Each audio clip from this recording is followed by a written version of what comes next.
9 सितंबर 2025। पहला पाठ कलोसियों के नाम संत पौलुस का पत्र, अध्याय 2, पद संख्याएं 6 से 15। आपने मसीह को प्रभु यीशु के रूप में स्वीकार किया, इसलिए उन्हीं से संयुक्त होकर जीवन बिताएं। उन्हीं में आपकी जड़ें गहरी हो और नींव सुदृढ़ हो। आपको जिस विश्वास की शिक्षा प्राप्त हुई है उसी में दृढ़ बने रहे और आपके हृदयों में धन्यवाद की प्रार्थना उमड़ती रहे।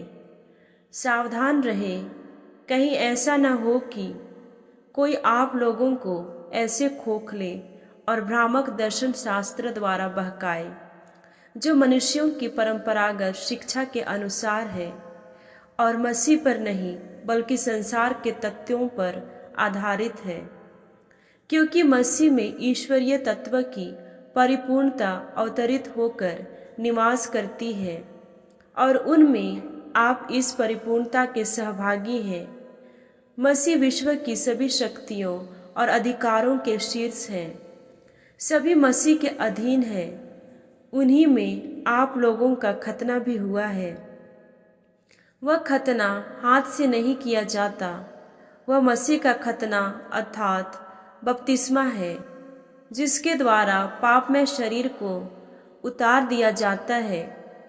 आप लोग बपतिस्मा के समय मसीह के साथ दफनाए गए और उन्हीं के साथ पुनर्जीवित भी किए गए हैं, क्योंकि आप लोगों ने ईश्वर के सामर्थ्य में विश्वास किया, जिसने उन्हें मृतकों में से पुनर्जीवित किया है। आप लोग पापों के कारण और अपने स्वभाव के खतने के अभाव के कारण मर गए थे।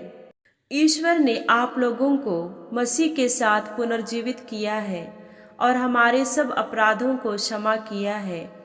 उसने नियमों का वह बंद पत्र जो हमारे विरुद्ध था रद्द कर दिया और उसे क्रूस पर ठोक कर उठा दिया है।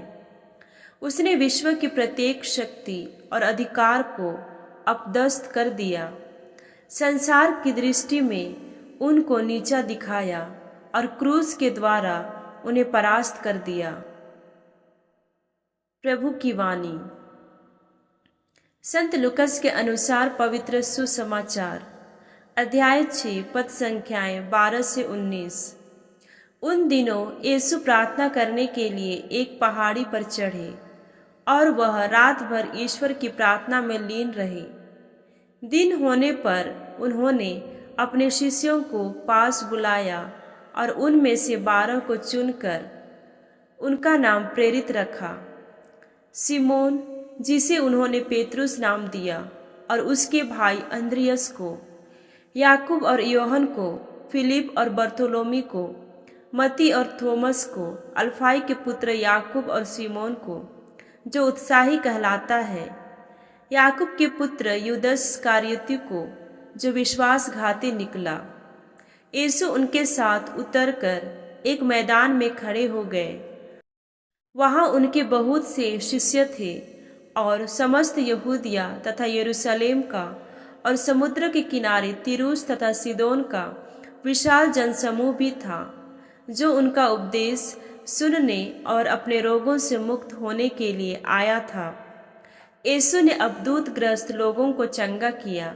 सभी लोग यीशु को स्पर्श करने का प्रयत्न कर रहे थे, क्योंकि उनसे शक्ति निकल रही थी और सबको चंगा कर रही थी।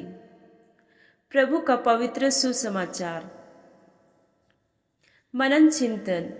जब हम प्रार्थना करने जाते हैं तो हम अपनी योजनाओं को ईश्वर को बताकर उसे पूरी करने की मांग करते हैं, लेकिन प्रभु यीशु अपने पिता की इच्छा जानने प्रार्थना किया करते थे। संत लूकस रचित सुसमाचार में विशेष रूप से बहुत सारी ऐसी घटनाओं का वर्णन है।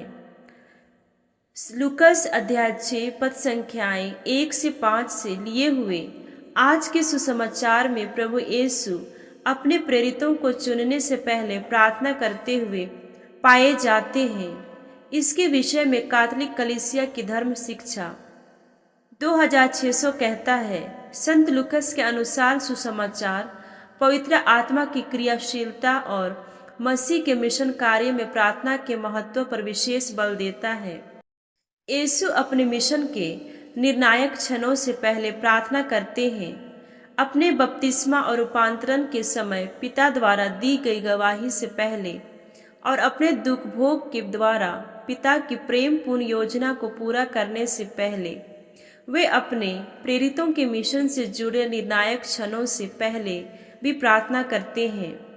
12 प्रेरितों का चुनाव और बुलावे से पहले पेतरुस के उनके बारे में ईश्वर का मसीह स्वीकार करने से पहले और फिर से जब प्रमुख प्रेरित पेतरुस का विश्वास परीक्षा में न डगमगाए, इसके लिए पिता द्वारा उनसे पूरी कराई जाने वाली मुक्ति घटनाओं से पहले यीशु की प्रार्थना उनकी मानव इच्छा का विनम्र और विश्वासपूर्ण समर्पण है, जो पिता की प्रेममयी इच्छा को स्वीकार करता है।